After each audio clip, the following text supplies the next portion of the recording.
Welcome to Key Conversations, where you get to connect with the best of the music business, unlocking the secrets to exploding your music career, presented by In the Key of Success. I'm your host, Cheryl B. Engelhardt. The conversations you're about to hear are between our special guest and participants of my MX4 course, the Marketing and Branding, Money-Making, Mentorship Mastermind for Musicians. They are singers, songwriters, composers, producers, and artists just like you, asking their burning questions of our experts while transforming their careers over 6 weeks. If you think this could be you, check out mx4course.com to schedule a free half-hour coaching call with me to see if we'd be a good fit. So, let's get started.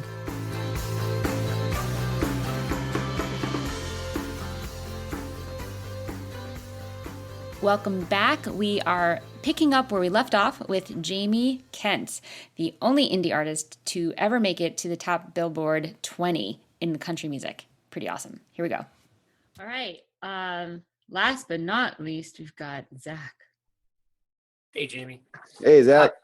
I was looking through your album credits, and I was wondering, what's the difference sonically between producing your own record and working with a co-producer? To me, sonically, it's not going to be a lot different. I guess it depends on how savvy you are with getting sounds. If I was the main reason I use a producer, to me, there's an unlimited supply of incredible engineers out there, and all of them can get great drum sounds, can get great guitar tones. Like, you go to any studio, they're going to employ an amazing engineer to do that. For me, where a producer really gives their value is on the pre-production side of things. It's helping you pick the right songs. It's helping you craft the songs in the right order. And that, to me, like, that's why I worked with Dave Brainerd on this last record, who did Brandy Clark's album, Jamie Johnson, Jared Neiman. That's like, he's all about pre-production and he's all about arrangement. And those are the two biggest things I think a producer can bring to the table. Like, I wrote 150 songs last year and he helped me pick the 10 for this record.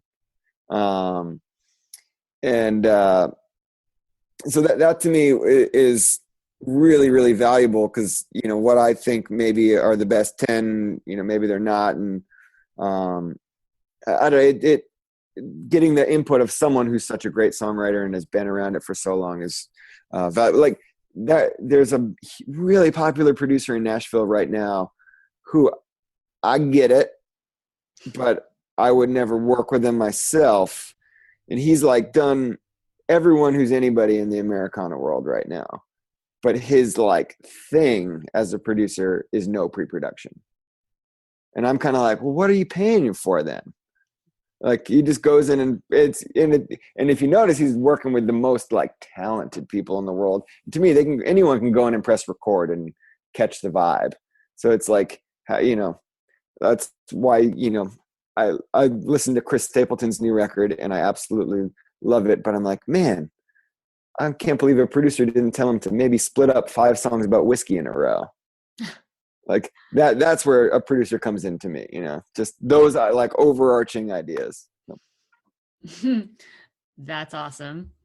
You gotta love the whiskey songs. Yeah. I mean, every Americana country record needs a whiskey song in there. I don't know if it needs 5 in a row. Yeah, in a row, but awesome. Cool. Great question, Zach. I have a question from Suze, who's not on this call, but she emailed me in a question, and I love this question. How do you define the word success? And I'm assuming I know the answer to this, but do you consider yourself a success? Yeah, I think it's success is all about the goals you set for yourself. And if you achieve those goals, then you're successful. I think that, yes, I'm successful. Am I where I want to be yet? No, not yet.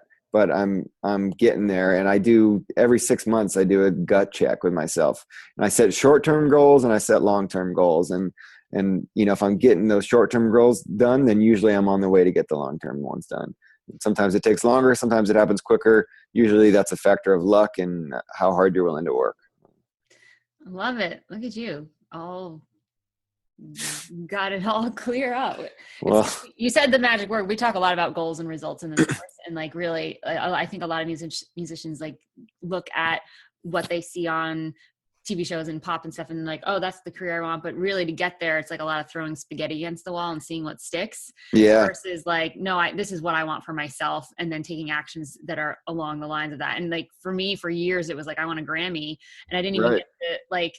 It wasn't about getting the Grammy. What I finally realized, it was about living the life of someone who's out to get a Grammy. right, So the actions I take are going to be totally yeah, different than if I was just like today. I was like, my goal is to put on real clothes and not be in my pajamas all day. yeah.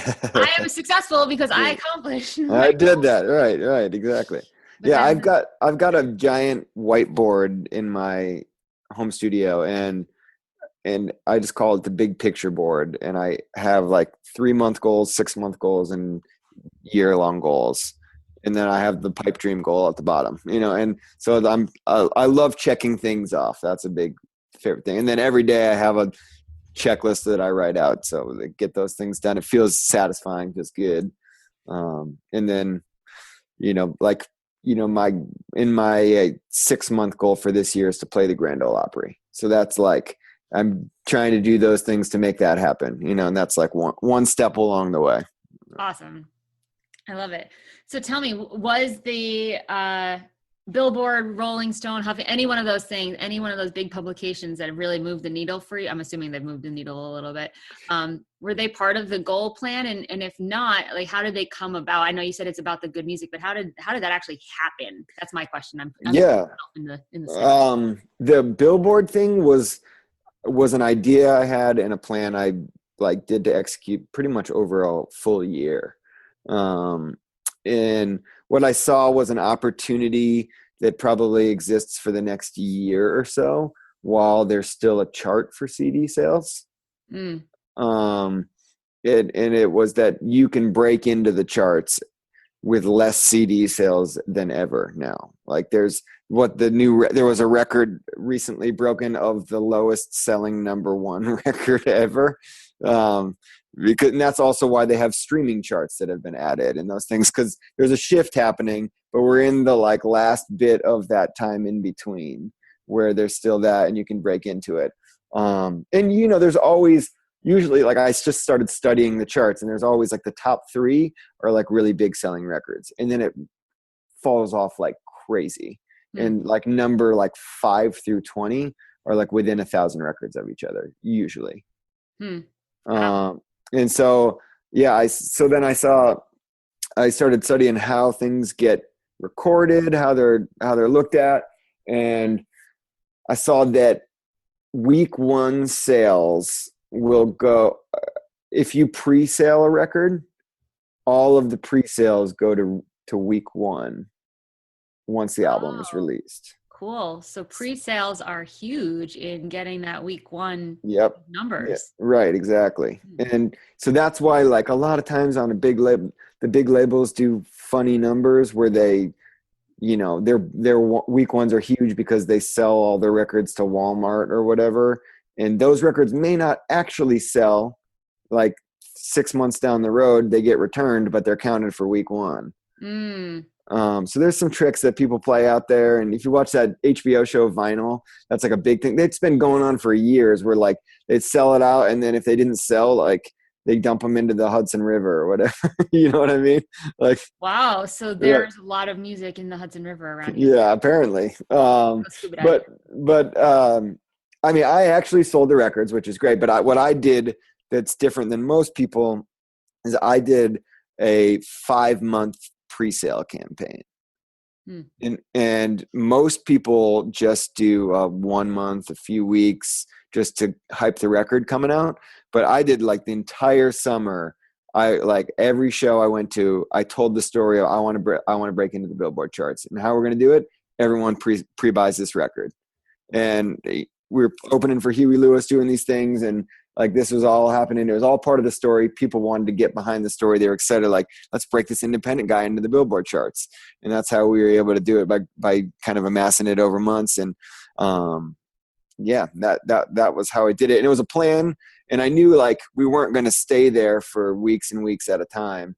But I knew that it was kind of a marketing thing, and we're able to utilize that and to pitch bigger shows now and do stuff like that. Dude, that is genius. Like, I'm like verklempt over here. Like, it's really awesome. Like the community you're creating, the game that you're playing. And this is another thing we talk about, like being really clear on like what you're committed to and what you want, and then expressing, like communicating that. It's Because if huge. you want it, cool. But if the rest of the world doesn't want it, if it's not clear on your webpage, if it's not clear in how you talk about yourself, like no one's going to know. But you're like, I want to be on the Billboard Top 20. That is my goal. Every action now, I'm like, that is so powerful. I'm like, that's awesome. Yeah. And the thing too, that I think people are really confused about right now, it is what is most beneficial. Like everyone wants to support artists and independent music, but they don't understand. And I think a lot of artists are confused and a lot of fans are confused. What is it that people can best do to support you? And I see so many artists that are like, my album came out today, stream it on Spotify.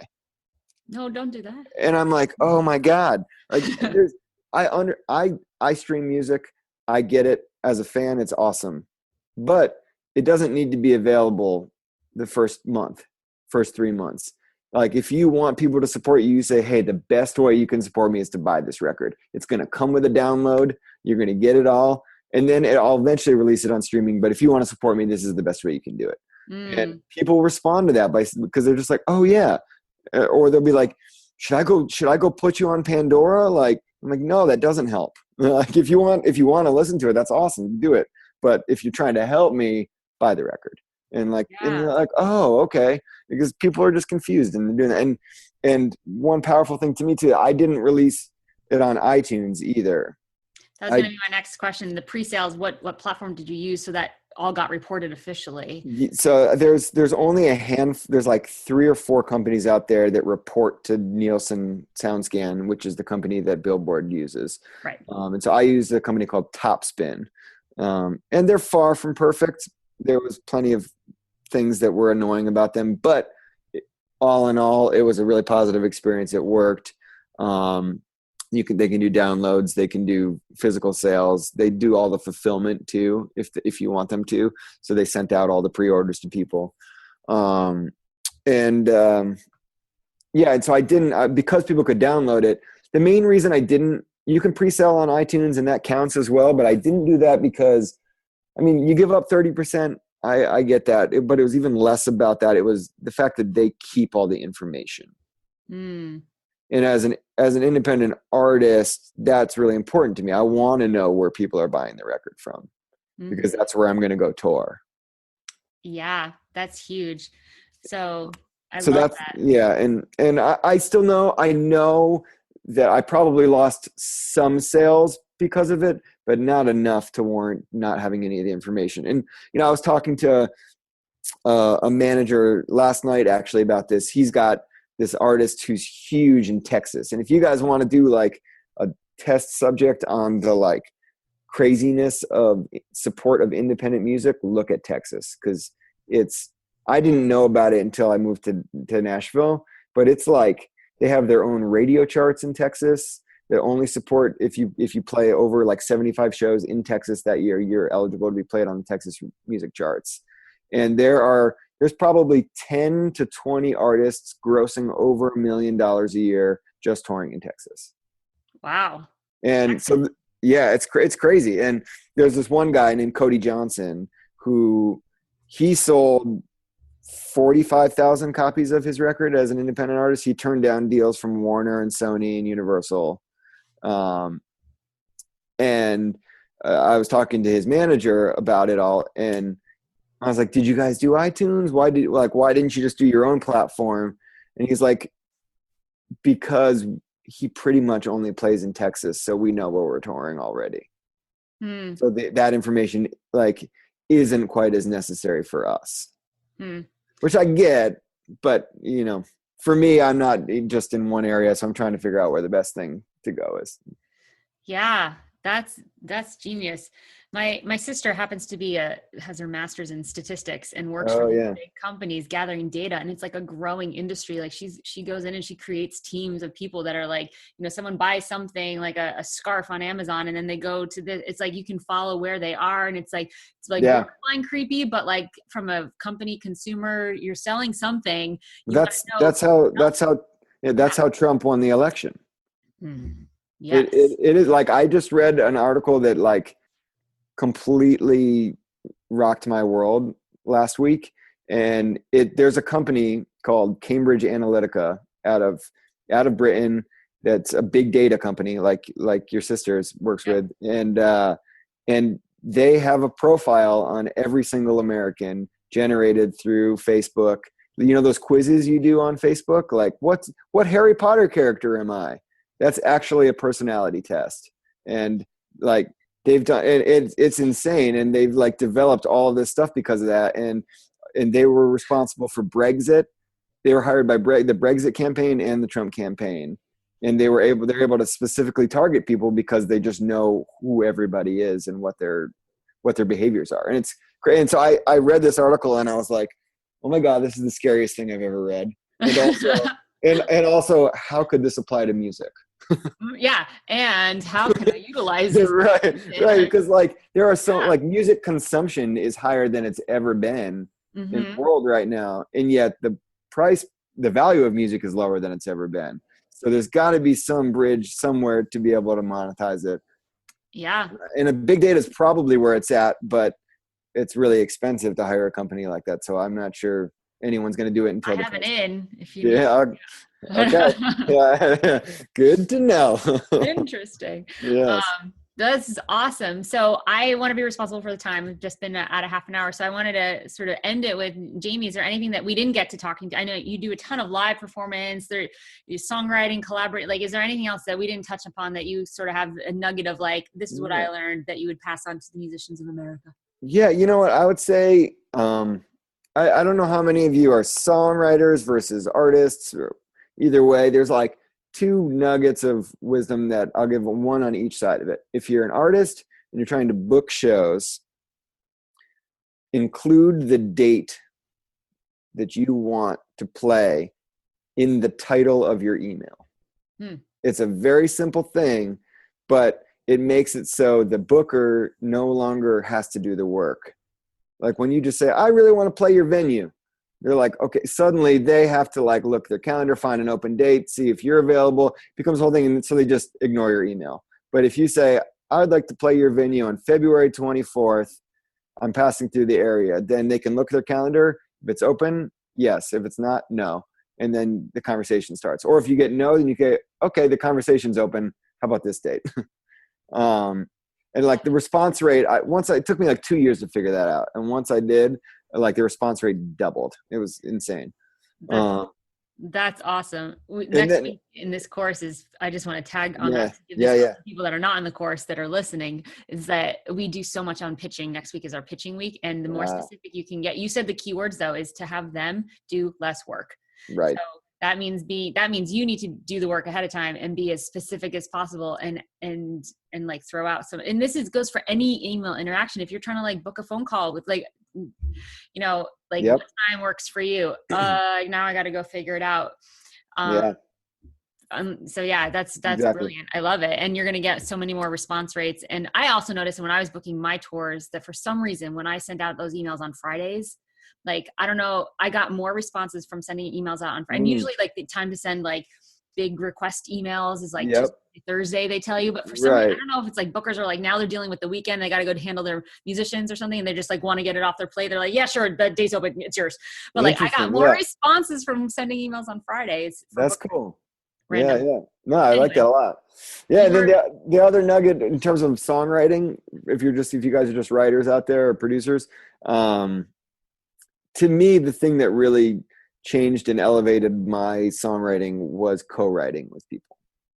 And I know that doesn't happen a lot in most of the country. It's mainly LA and Nashville for the most part. And I lived in Massachusetts for a long time, and I would come home and be like, let's write some songs. And people would be like, what? I just write for myself. And that's like a big thing. But once you start booking co-writes with people, even if they're just friends, it causes you to be so much more efficient and write more songs, and then to question each other. Like, when I'm writing myself, I like, oh yeah, that's a great line, next line. But like someone might be like, that line's a little weak, let's make it better. And it just causes every lyric to be examined more, everything to be more efficient. And I went from writing 25 songs in a year to 150 because of co-writing. So. Yeah, that's really awesome. Jamie and I met when we were doing an ASCAP month-long workshop in Los Angeles. We both came from the East Coast, flew out there, found places to stay for a month. It was 14 songwriters from all over the country, and you got paired with someone in your genre, and you were writing with this one person that you did not choose. And the stuff that came out of that, I still remember you and Cindy Harvell. You guys wrote like the most gorgeous song ever. And I was like, I need to collaborate with both of you. And I've made a couple songs with Cindy, but I haven't done it with you yet. But I know we got to make it happen. We'll make it happen. But that really opened my eyes to like it. You can make anything with anybody. You just have to find like one nugget of common ground, and then you can be authentic. And it was really cool. And since then, that was 4 years ago. Since then, like almost everything I've done has some collaborative effort. My last record was all duets. Oh, that's cool. Came out last year, and it was just so much. It took I was sick of hearing myself. Also, yeah. Like, I was fourth record. At some point, like, all right, what else? I've said everything I need to say. Like, who else has a story that I never thought of that I also, that resonates with me? And yeah, totally. Yeah. There's an artist, I can't remember who it was in Nashville, that just put out a duet record, and with the like most clever title ever, which is Why Don't We Duet in the Road? A little Beatles pun at the same time. It was pretty good. Yeah. I was like, oh dang, I wish I thought of that. It needs to come with like an automatic little drummer right there. Yeah, exactly. Like every time you say it out loud, it has the right. Amazing. Cool. Jamie, thank you so much for your time and just being really open and sharing all these stories. This is like gold. You guys got some gold out of this, right? Like there's some great stuff in here, whether you're touring or writing or producing. I mean, and we've got a little bit of everyone on this call. So it's been really awesome. Really great. So thank you and congratulations. Yeah, thanks for having me. Out Jamie Kent, JAMIE Kent.com and go buy All American Month. That's right. Do it. Yeah. Keep in touch, y'all. I'm on the road all the time. So if you come out to a show, just introduce yourself and remind me from this call. I'd love to see you guys again. Awesome. Thanks so much. All right. Thanks, guys. Cheers. All right, next week we are going to be talking with Tracy Maddox, the CEO of CD Baby. You guys know CD Baby. They are the top distributor of independent music, and Tracy has an incredible background and is going to shed tons of light onto how to really utilize Spotify and online streaming to build your business as a musician. So stay tuned. Please don't forget to rate and comment on iTunes and Stitcher Radio if you like this podcast. It's the best way to keep it going, get more subscribers, and continue to share this awesome information with the indie music community. Thank you, and we'll see you next time.